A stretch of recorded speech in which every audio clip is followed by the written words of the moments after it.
大家好，我是爱吐泡泡的小黑皮，我在这儿呢，这儿看到没有？鼠标晃动的地方就是我就是爱吐泡泡的小黑皮。现在我正在一个海盗船上，这锁几十年没用了吧，都锈成这副样子了，得找点东西把它弄断了，斧头或者稀硫酸什么的。看看我们到底能不能找到斧头嘞？天哪！诶，这里怎么有一只小猴子？哦，这是什么？得放这儿。这个地方难道放这儿吗？不对呀。哎，终于成功！我们拿到了这是什么？魔法药水。拿到魔法药水之后呢？难道这个就是稀硫酸？把钥匙孔腐蚀。哎，放到这个凳子上边。之后嘞，好像没有什么变化啊。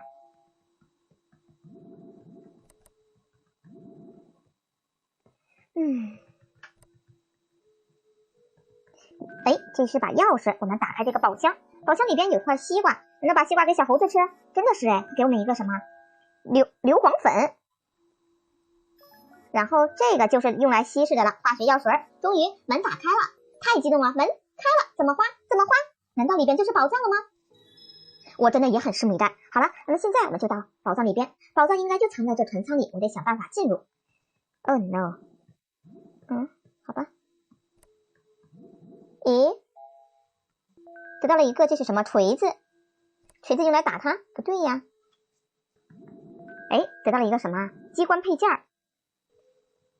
哎，这里376真行，来吧。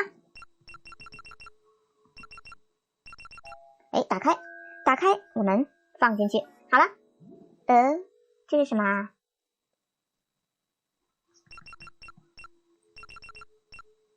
这是4。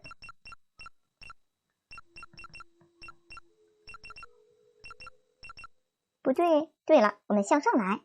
到这里呢，我们把这个放进去。哎，打开了。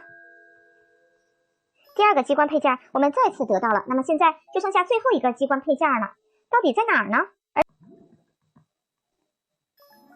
哎，这儿呢，终于让我找到第3个机关配件了。哇哦，天哪，还有，我也是悲催了，好吧。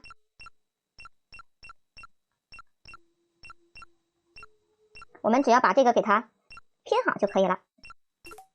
哎，好了，终于走出这个迷宫，我已经闻到了土豪金的味道，嘿嘿。好吧，那么由于时间的关系啊，天哪，后边还有这么多关卡要破解吗？